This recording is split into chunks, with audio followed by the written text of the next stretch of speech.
a flame that burned too fast.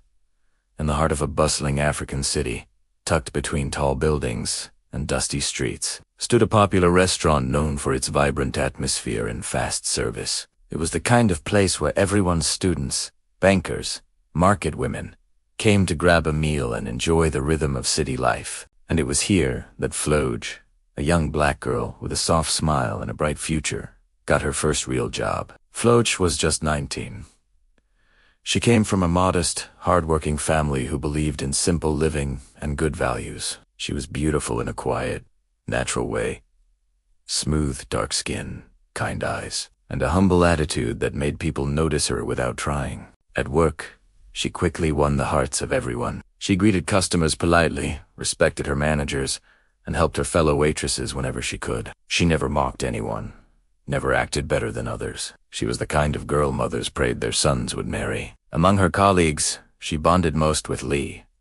Lee was different, only the She lived fast and loud. She had long stopped living with her parents, preferring to hop from place to place, chasing the next thrill. She smoked openly, partied every other night, and wore confidence like perfume. Where Floge was calm and modest, Lee was wild and unapologetic.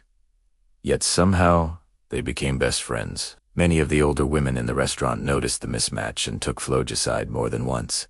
"That girl will drag you down, my dear," they warned. "You've got a good head on your shoulders.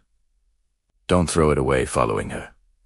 But Floge always smiled and said, "She's my friend. I won't do what she does." But friendship is a powerful thing, especially when you're young and trying to find yourself. It started slowly. Floge began stepping outside with Lee during breaks. She watched her light cigarettes, laughing at silly stories, waving away the smoke at first. But curiosity crept in. One evening, when no one was watching, she asked to try. She coughed, laughed, swore never to do it again. But she did, again and again. Soon, she was hiding behind the building to smoke. If someone came, she'd throw the cigarette away and pretend nothing happened.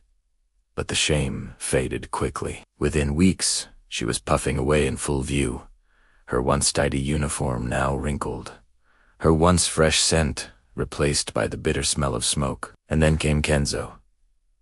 He worked in the kitchen, tall, smooth-skinned, and sharp-tongued. Women talked about him in whispers. He had a history.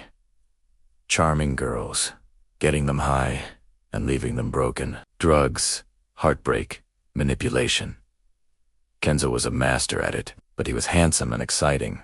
And to a girl like Floge, new to the city's darkness, he was dangerous in a way that felt thrilling. Despite warnings from her colleagues, she began going out with him. Kenzo introduced her to more than just fast love. He offered her pills to help her relax, small wraps to take the edge off.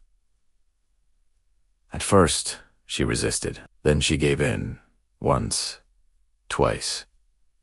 Then she stopped counting. 2 months later, no one recognized Floge. Her flawless skin had lost its glow. Her eyes were tired and red. She no longer cared about her appearance. Hair unkempt, clothes wrinkled, makeup smeared. She looked dazed, most days. Distracted, sometimes angry, sometimes too quiet. She borrowed money from anyone willing to listen. "I forgot my transport fare," she'd say. "I lost my wallet."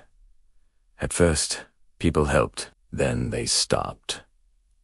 She started missing shifts. Came late. Left early. Eventually, management had no choice. They fired her. She didn't cry. She didn't beg. She just nodded and left. Kenzo was already gone. Moved on to another girl. Another game. With no income, no home, and a growing addiction, Floge slipped through the cracks. She tried calling old friends, but they had distanced themselves. Her family heard whispers, but didn't know where to find her. She stopped caring. Eventually, she found herself living on the street, sleeping near bus stops, washing at public taps, begging outside nightclubs, ironically, the same places she once felt too clean to go near.